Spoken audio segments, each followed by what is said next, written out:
Hi అండి, welcome to my channel. అందరూ బాగున్నారండి? నేనైతే బాగున్నాను. ఈవేళ మన వీడియోలో మన కోసం ఒక చిన్న మాట అండి.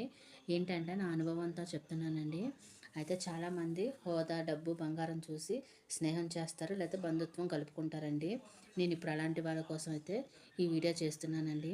అయితే మన దగ్గర హోదా, డబ్బు, బంగారం చూసి మనతో స్నేహం చేసే వాళ్ళతో, మనతో బంధుత్వం కలుపుకునే వాళ్ళని మటుకి దయచేసి దూరంగా ఉంచండి. మీతో నిజంగా ఉండేవాళ్ళు, నిజంగా మీరు మీ కష్టంలో సుఖంలో తోడుండే వాళ్ళతోనే మీరు దగ్గరగా ఉండండి. ఎందుకంటే డబ్బు, బంగారం, హోదా చూసి వచ్చేవాళ్ళు మన దగ్గర అవి లేకపోతే మటుకి ఒక్క క్షణం కూడా వాళ్ళు మనతో ఉండరండి. మన మొహం కూడా చూడడానికి ఇష్టపడరు. నేను అనుభవిస్తున్నానండి, కాబట్టి మీకు చెప్తున్నాను. ఎందుకంటే అలాంటి వాళ్ళకు మనం దూరంగా ఉండాలండి. ఎందుకంటే ఎప్పటికైనా వాళ్ళకి డేంజరే వాళ్ళకి. ఎందుకంటే మన ద్వారా వాళ్ళకి ఏదైనా సహాయం కావాలని మన దగ్గర డబ్బు, బంగారం ఉంటే వాళ్ళకి ఉపయోగపడుతుందని మన వెనకాల వస్తారు. అంతేగాని అంటే వాళ్ళు మనస్ఫూర్తిగా అయితే మనతో ఉండరండి. వాళ్ళ అవసరం తీరాక వెళ్ళిపోతారు.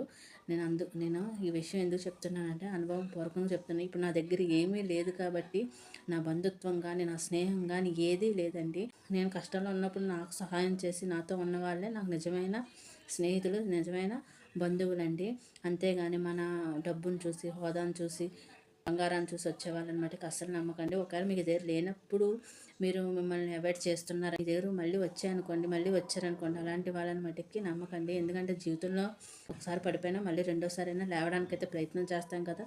సక్సెస్ అయితే ఎవరికైనా వస్తుంది, ఎవరు ఓడిపోరండి. అందరూ సక్సెస్లో నడవడానికి ప్రయత్నిస్తారు. కాబట్టి ఈరోజు నువ్వు ఓడిపోయావు అనేసి నిన్ను ఎవరైతే కట్ చేస్తారో, రేపొద్దున నువ్వు బాగుపడిన తర్వాత నీ వెనకాల వస్తానంటే మటుకి అస్సలు నమ్మద్దండి. ఇది అనుభవపూర్వకంగా చెప్తున్నాను. మెయిన్ ఈ రోజుల్లో అయితే బంధుత్వాలు, స్నేహాలు ఇలాంటివి ఏవి నమ్మకండి. ఇవన్నీ ట్రాష్. ఇవన్నీ మనకి ఉపయోగపడని మాటలు. ఒకటి మనం మెయిన్గా ఉండవలసింది, ఎవరిని అతిగా గుడ్డిగా నమ్మకండి, అది ఎవరైనా సరే. ఇంతేనండి ఈ వీడియో.